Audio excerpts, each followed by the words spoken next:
వైఎస్ఆర్ కడప జిల్లా జమ్మలమడుగు నియోజకవర్గం దొమ్మన నంద్యాల గ్రామంలో కూటమి నాయకులు దళితులు స్థలాలను కబ్జా చేయడం జరిగింది. 1979లో ఇందిరాగాంధీ ఇచ్చిన స్థలంలో వెనుక భాగంలో సెంట్లు అరసెంటు ఖాళీగా ఉంటే ఆ స్థలం కూటమి నాయకులు కబ్జా చేసేందుకు రెడీ అయ్యారు. బాత్రూంలు సైతం జేసీబీ సాయంతో ఆక్రమించారు స్థానికులు. అలాగే సిపిఎం పార్టీ తరపున జమ్మలమడుగు సెక్రటరీ అయిన గోపాల్ దాస్ యేసుదాస్ మాట్లాడుతూ నెల 27న మేము దొమ్మర నంద్యాలలోని హరిజనవాడలో కబ్జాకు గురైన స్థలాన్ని పరిశీలించడం జరిగిందన్నారు.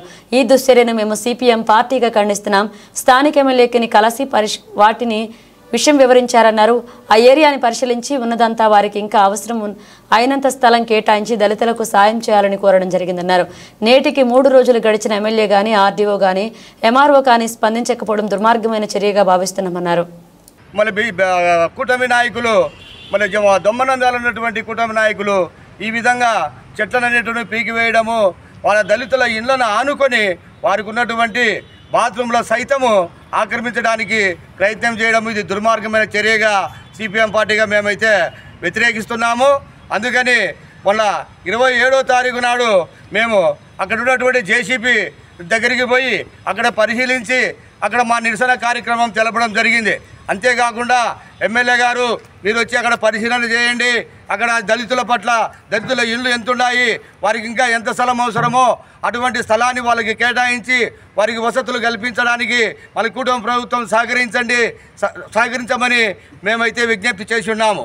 అయినప్పటికీ కూడా ఇంతవరకు 3 రోజులు అయితేనే కూడా ఈ ప్రభుత్వ అధికారులు అయితేనేమి, ఈ ఉన్నటువంటి స్థానిక నాయకత్వం అయితేనేమి, ఈ కుటుంబ నాయకులు అయితేనేమి స్పందించకపోవడము దుర్మార్గమైన చర్యగా మేము సిపిఎం పార్టీగా మేమైతే విన్నవిస్తున్నాం. కానీ ఇప్పటికైనా కూటమి నాయకుడు అనేటువంటి మన ఎమ్మెల్యే గారు, మన ఆర్డీఓ గారు, ప్రభుత్వ అధికారులు స్పందించి వెంటనే ఈ యొక్క దళితుల స్థలాలను పరిశీలించి వారికి ఎంత స్థలము కనీసము మినిమం అన్నా కూడా ఇంటికి 1979లో అయితే కనుక ఇందిరాగాంధీ ప్రభుత్వంలో ఒక్క కుటుంబానికి 4 సెంట్ల స్థలము కేటాయించడం జరిగింది.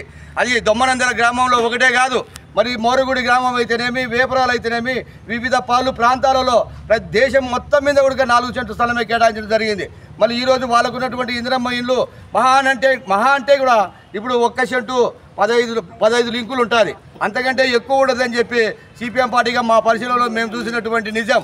మరి మీరు కూడా ఒకసారి పరిశీలన చేయండి, మరి దళితులకు న్యాయం చేస్తారని చెప్పి మేము ఈ పొద్దు కూడా మా నిరసన కార్యక్రమము జమ్మలమడుగులో ఆర్డీఓ కార్యాలయం ముందు తెలపడం జరుగుతుంది.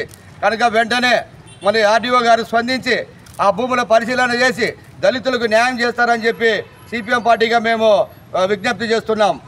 నా పేరు Gopal Das Yesudas, CPM party Jammalamadugu secretary.